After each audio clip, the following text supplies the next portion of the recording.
सनातन दिव्यता में आपका स्वागत है और मैं हूं पद्म गुप्ता।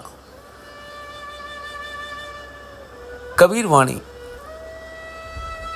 विरह व्यथा वैराग्य की श्रृंखला में आगे चलते हुए अविनाशी की सेज का कैसा है उन्मान, कहा हिब को शोभा नहीं देखे ही परमान। प्रिय प्रेम से कृतार्थ हुई बिरहनी का प्रश्न पूछा कि उस परम पुरुष अविनाशी की सैया का तुम्हारा क्या अनुभव है। तब उसने भाव विभोर का उत्तर दिया, वह अकथनीय है, उसकी शोभा कहने में नहीं आती, वह तो स्वयं देखने साक्षात्कार अनुभूति से ही प्रमाणित होती है। आग लगी आकाश में झरझर परे अंगार, कबीर जल कंचन भया कांच भया संसार। बिरही जनों के हृदय रूपी आकाश में प्रचंड बृहग्नि लगने से काम क्रोध लोभादि जलते हुए अंगार रूप में झरझर पड़ने लगे।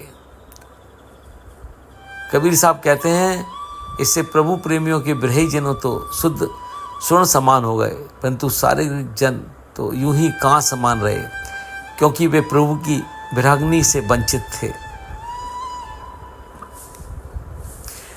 लकड़ी जल कोयला बही, कोयला जल भई राख, मैं बिरहन ऐसी जली, कोयला भई ना राख। लकड़ी जल कर कोयला हो गई और कोयला भी जल कर राख हो गया, परंतु मैं अभागिन बिरहनी स्वामी बिरहन ऐसी जली कि ना तो जलकर मैं कोयला हो सकी और ना राख, अर्थात ना तो मैं उनके बिना जी सकी और ना मिलने की आशा से मर सकी। पहले अग्नि बिरह की पीछे प्रेम प्यास, कहे कबीर तब जानिए राम मिलन की आस।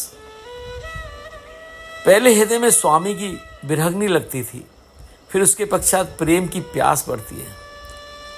कबीर साहब कहते हैं कि ऐसा होने पर ही तब जानो स्वामी राम के मिलने की सत्यपूर्ण आशा है, अर्थात हृदय में प्रभु नाम का प्रबल विरह, उनके दर्शन मिलन की प्रेम प्यास ही उसकी प्राप्ति का सही उपाय है।